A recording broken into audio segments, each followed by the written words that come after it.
is this. As a product of the great project, how were you able to help other players that were average players and were slow learners?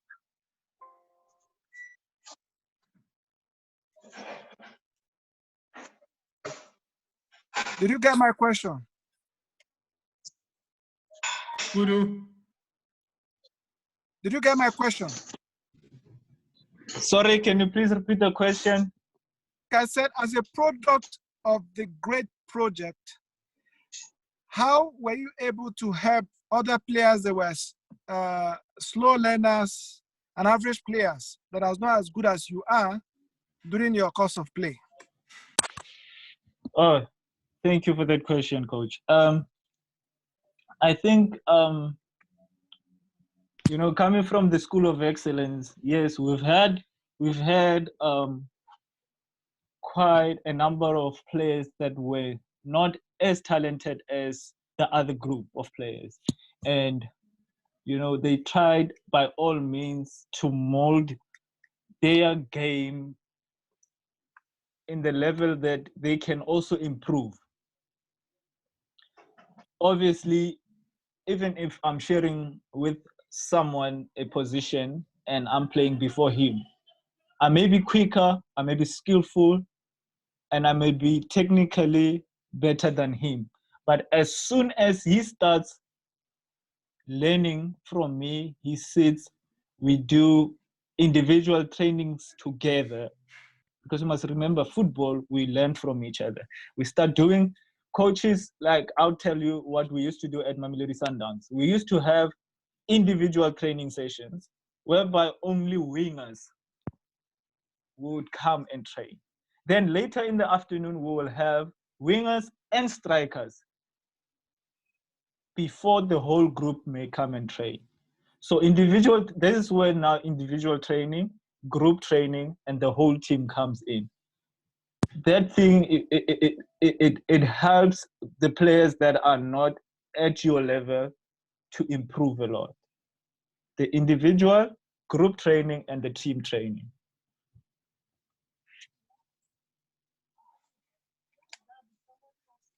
Thank you, Skuda. I hope you are. Thank you very much. Coach Lois. All right. Thank you very much, Coach Tony. Is Loiso still on? Coach Loiso. He had his hand up. I don't think he's connected. Coach Loiso, can you hear me? I see your name there. I don't see your face, but I know you're connected. Okay. If not, Philip, you can unmute and talk, Philip. Coach Philip. Oh, okay. Okay. Thanks. No, thanks, Mr. Langalala.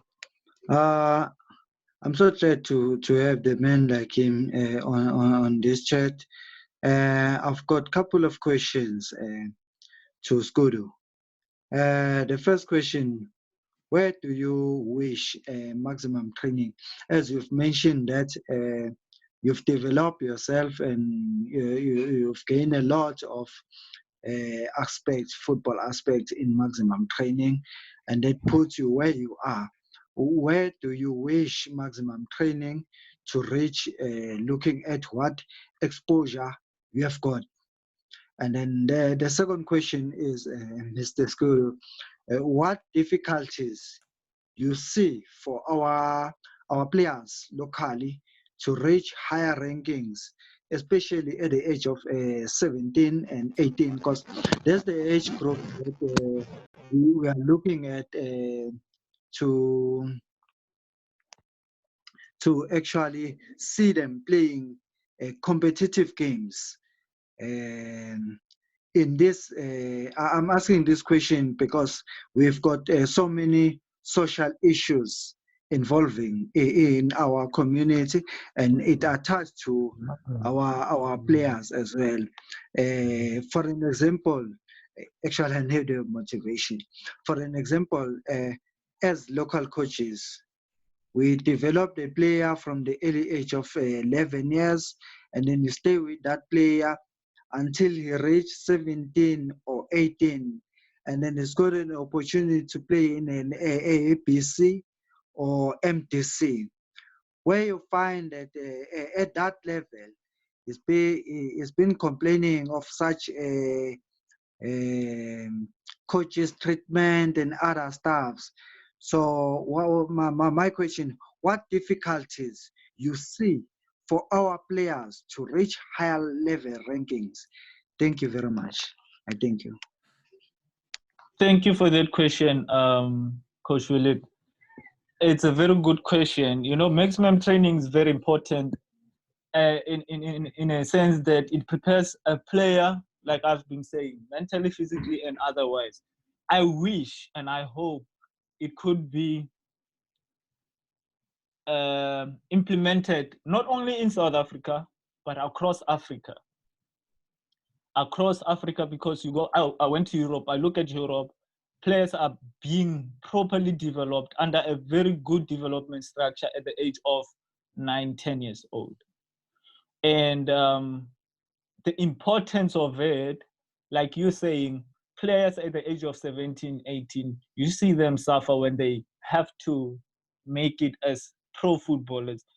You know, there's that thing that goes, you cannot buy experience. Same thing that goes with, you cannot buy development. If you're not properly developed, sooner or later in your game it will catch. Take, for instance, a player that hasn't been through a proper structure of development, and then he goes and play for Kaizer Chiefs, for Mamelodi Sundowns, or Orlando Pirates, just to name but a few. You play in a big match where there's 90,000 people watching you.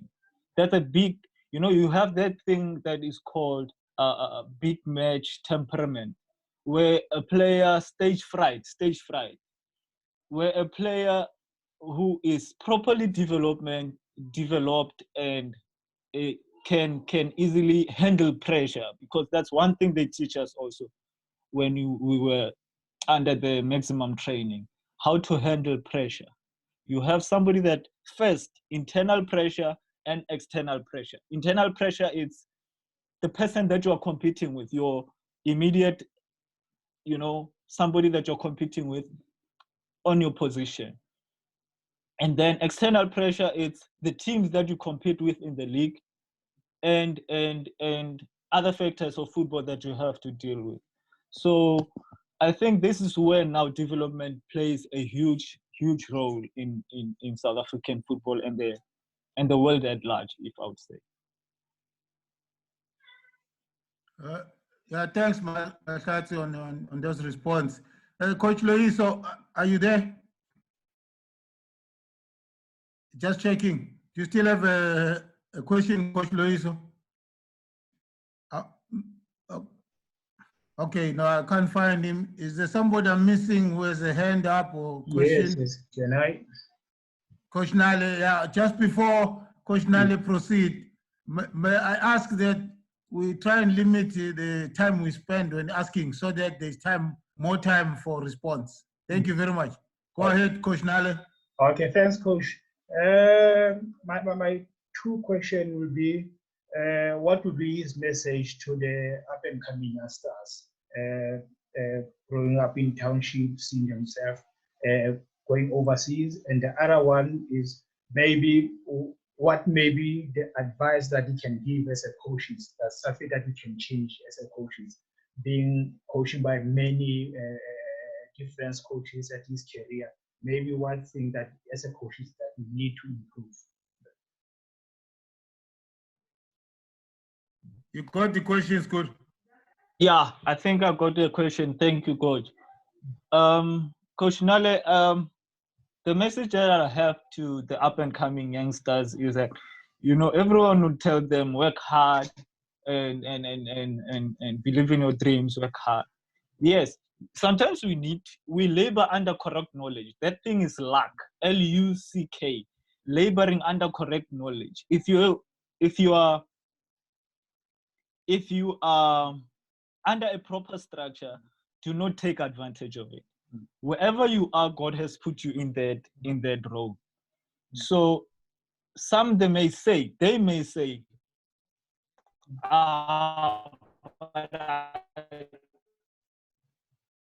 I'm not sure, Mahlatse, you're breaking, sound is breaking. Say a standard.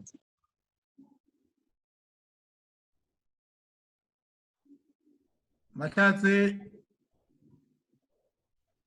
we seem to be losing you there. Hello? Skudu, yeah, you're back now. Okay, can you hear me? I think we lost the last two sentences. Yes, I'm saying for players growing in the township, it's quite challenging for them, you know. We all come from different backgrounds, but if they do believe, the first thing, they need to believe in themselves, you know, wherever they are, be it grassroots level, playing football, at home, on the gravel, wherever. Just make the most of your time that you are given as a football player.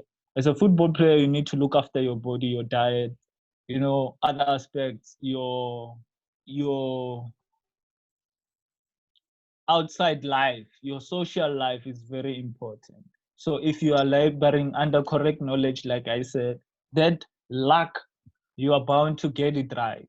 So the advice to the coaches, I wouldn't give advice to the coaches. I would like coaches to give me advices, but yeah, I wouldn't give much advice to the coaches. But having traveled and worked under many different coaches, you know, as a player, speaking to the coach like I'm speaking to my father, it always makes me feel welcomed. And a coach that loves his players, a player will always go above and beyond, you know, for them. Thank you there, Mahlatse. I see a hand, Coach Pacey, am I right? Yes, thank you. I'm South African. Sorry, Coach Pacey, I'm South African, so I don't know if you are Ramaru or Hamahu. But carry on. It's Ramaru. It's Ramaru, yes. Not Lamal. Carry on. Yeah. I just wanted to ask you whether is it good enough for a player to just depend on what they get from training, or you have to do extra on your own? Thank you. Thank you for that question, Coach Ramaru. Definitely not. You know, at training, we only have 2 hours. People work from 8 until 5. At training, you only have 2 hours. Yes, you need to rest your body. But football, especially the modern style, football doesn't end. You go and watch your games. What I still do today. Every game that I play, I want a video after the match. I go and I watch my games. That in itself is training also. Oh, I could have done this better. Take notes, write down. So not necessarily go and start now pumping irons and running again after an intensive work that you've done on the field. You go home, you watch your videos, you say, okay, this I could have done, you know, analyzing your own games. It becomes easier when you go to the coach and you talk, you say, coach, you know what? The weekend, this happened. If the coaches come to you first to say, I actually saw the video, I could have done 1, 2, and 3 better. So you make the life of the coaches easier also. Thank you for the question.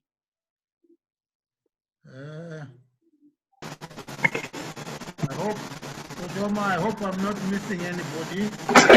No, I got Coach Isaac, then Coach Farah, and then Coach Pep, RSA Pep. So Coach Isaac is going to first, then Coach Farah, and then RSA Pep. Okay. Do I go, Coach? Okay, fantastic. Thank you for your time with us, Skudu. What I wanted to ask is,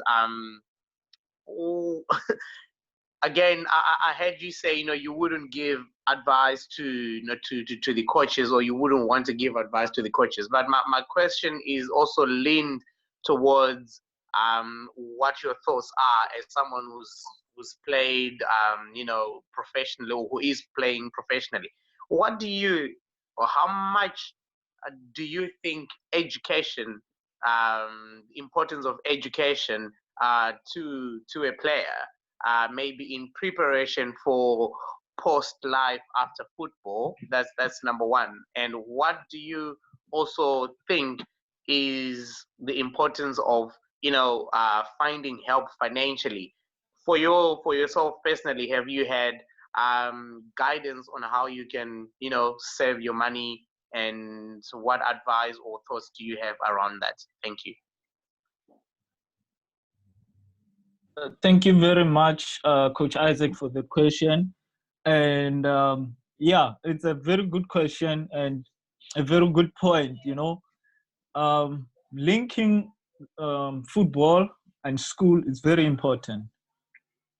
When we were still at Mahlatse Sundowns, the feeder team, then with Maximal training, we also used to attend school. They encouraged us to go to school because, you know, football also, it needs the brains.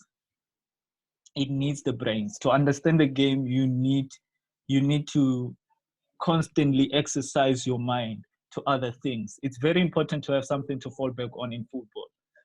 And I myself have been studying, still studying now.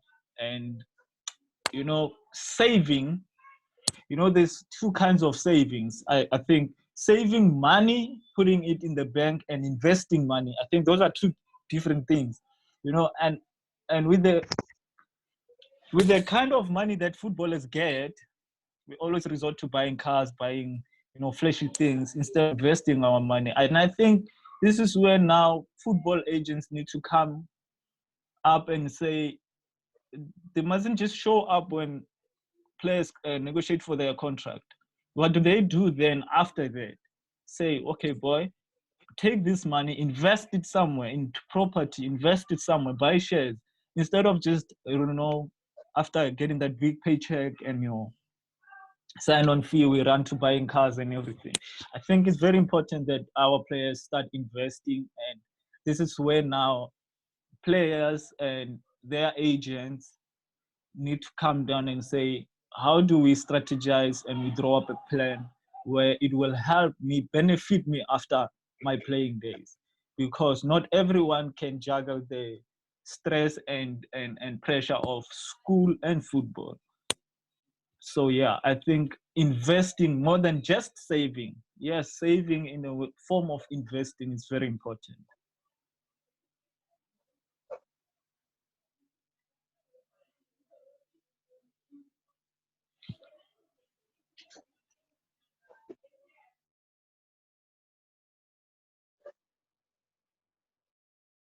Omar, I'm saying, I thought you had, thank you, Skudu. I thought you had given someone else to ask a question after the last question. Yes.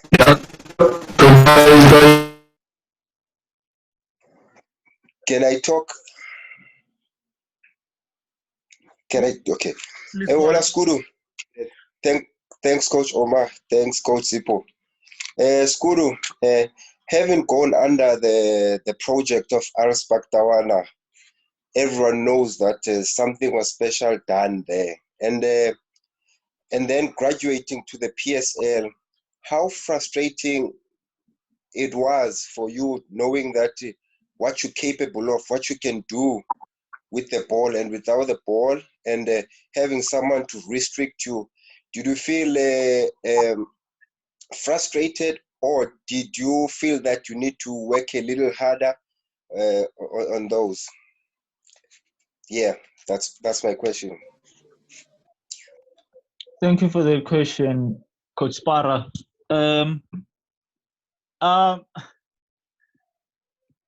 You know, graduating from Alspaktawana, going to my first professional, let's just say the first time I graduated into the elite league, like PSL, Premier Soccer League. There was a very huge difference because, you know, the kind of training that we were exposed to And then you come, and then there's this training where you just want a cross, and then people are kicking the ball. You have to adjust. Of course, you have to adjust. If you are a player that have been developed, you deal, you play against opponents that play that kind of football. So you have to adjust to what the coaches want and everything. To me, per se, it wasn't frustrating because I knew my role on the field, what I have to do.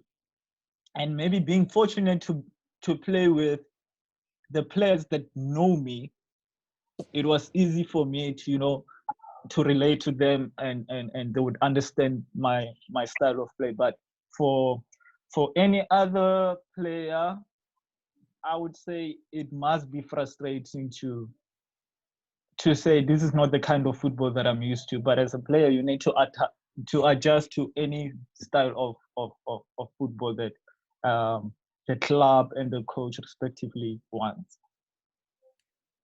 Coach, can I come in as a Who is that? Robin Joke. The faceless Robin. Carry on. Coach Omar, before Robin, you talk. Coach Omar, how many minutes do you have? Omar?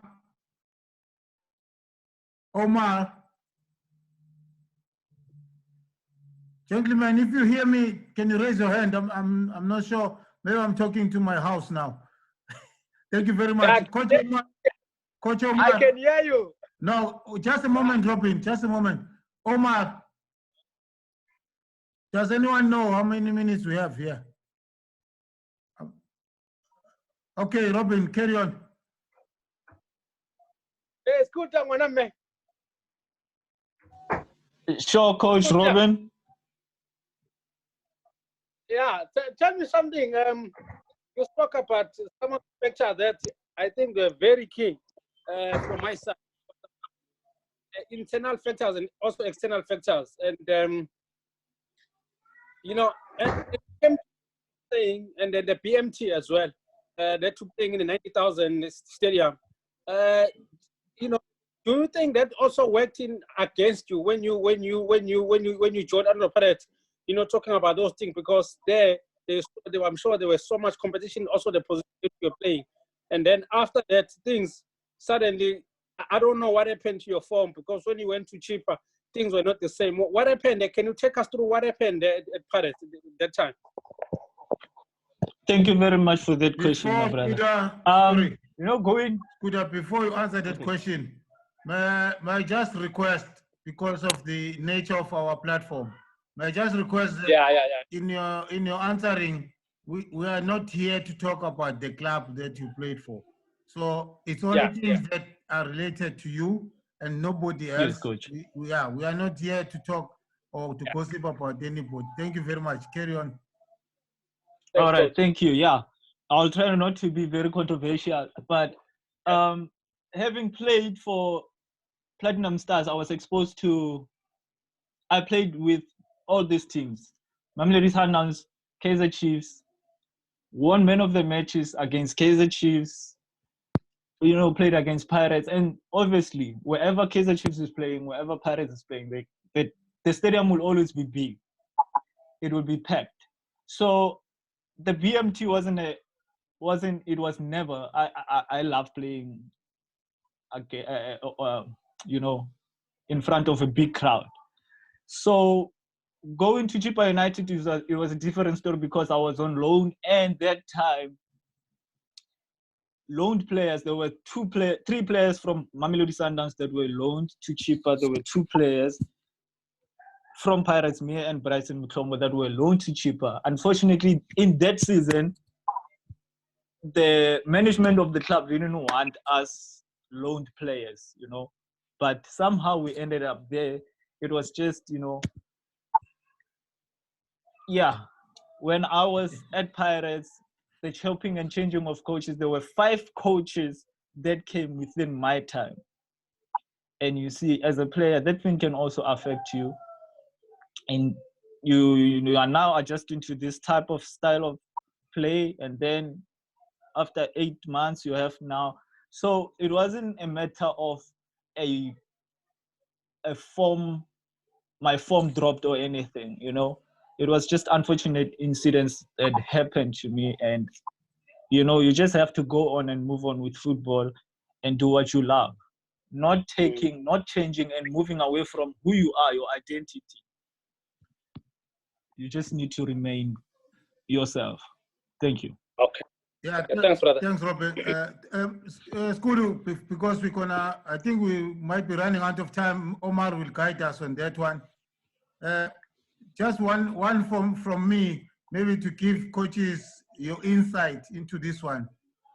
From where you are now, if the team that you spoke about, the 21 players that you were with at Sundowns 2009, 2010, if that team had moved up together as a unit, how much impact, how much success, how will they have coped at the higher level as a group together?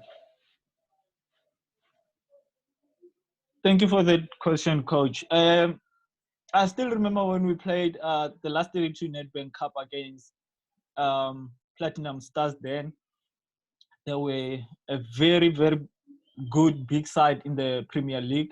And, you know, just coming from nowhere, then they said a group of players that came, and then we played against this big side, and then we made South Africa stand on their feet, and everyone was asking themselves, who is these players? When they found out the people that are really behind the success of the team, they then started saying, let's look after the players of tomorrow. Yes, Coach, I think had that crop of players been put together, been nurtured, you know, be talking something different about South Africa. Because you look from that team, the players that are now in teams doing well, you know, I think we would have gone as far as making the national team of South Africa want to be considered like one of the best, I think, because of mainly the type of football that we believed in, you know, the proper structure, the proper training, and everything that was being put into the program. So, but then you look at the players that graduated from that program. I mentioned as I started, you know, Keegan Dolly, Montpellier, France, one of also the key players in Bafana Bafana setup. Buhle Mkhwanazi, key player in the national team. Jabulani Shongwe, former Bafana Bafana also. Sianda Tulu went on to play for Rostov in Russia. I can just mention but a few. So I think it's very important to look after the players of tomorrow and never take advantage of the development, proper development structures. Okay, thanks, Kudu. Just coaches, because I'm losing Omar, so I'm not sure how much time we have. I don't want us to go on the load shedding that we had earlier, unexpected. So I would, Omar, can you hear me? 8 minutes left, Coach. Thank you very much. We have 8 minutes. Someone is giving me 7, but I'll assume we're 5. So I wanted to say, so it tells us that even at 17, the guys that the player we have today talking to us came, like he said, he's born 1990, so he was already 19 when he joined the program. So even at that stage, if something has been done properly before, you can then accelerate that and still produce. It won't be, he is not what he would have been at everything else gone right for everybody, but you can still achieve so much more. The other part, because there was a question when to start, the earlier, the better. The one part that is Mahlatse mentioned here is that when we train the proper way, within the best limits of our strengths, we get the best. It's not just working hard, it's not just studying hard, but it's also studying the right content that you are going to be using as you move into life. So if you're going to be studying a language, for example, maybe it's not right to say, if you're going to study Japanese, but you wanna come to Cape Town to impress the community of Cape Town, you might just be very good in Japanese, but completely irrelevant in Cape Town. So it's also important how much time, how much effort you put in what. The key is that content, is that approach relevant? Does it demand, does it expose the strengths of those people? If it is yes, then you achieve the highest accolades. I will ask Skudu if you have anything to say to us. I mean, you had this opportunity. If you have anything to say it now so that we can then release you. And we appreciate that you made yourself available. It's not easy to get professional players, especially those ones who earn in euros. It's even harder. So we appreciate that you made yourself available to us. We're still working on rands here, ZAR. So yeah, the economy is completely different, but you can speak. Thank you, Coach. Thank you very much, Coach. I really appreciate your time and everyone who made it here. I really appreciate you inviting me and sharing my insights of football. You know, it pains me everywhere I went. I was in Canada, I was in Oman. I recently went to Georgia, and when I get there, they are like, why are you not playing for the national team? Is South Africa? And I sit and I'm like, South Africa is gifted. South Africa has got so much talent. If I can be in South Africa and people are just, you know, overseeing this potential, and people, when I go to Europe, I sit, I'm not even doing half of what I know I can be doing, and people are praising me like that. I am like, please, the coaches, management, technical directors, there is talent. You just need to nurture it, look after it. South Africa, we can challenge the world. We are capable of challenging the world. And to everyone, good luck with their respective work and everything. I appreciate your time, coaches, managers, and everyone else. Thank you. Thank you very much, Kudu. We appreciate that too. And we look forward to seeing more people like you, and we wish you well. And please keep your humility as you are. You will have a very great future that way. Coach Omar, from my side, I give everything back to you. I'm not sure which studio I eat, but from our side here, Ellis Park, FNB, Coach David, I see Coach David is back from Tokyo. He went there to inspect the facilities for Olympics, only to find that he went too early. He's 14 months ahead. So he might still have to go again. Coach Omar, is all back to you. Thank you very much, everybody, for tolerating my nonsense.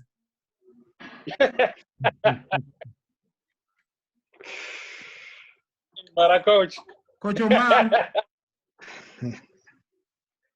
Omar. Where is? I see his face, but I don't know if he can hear me.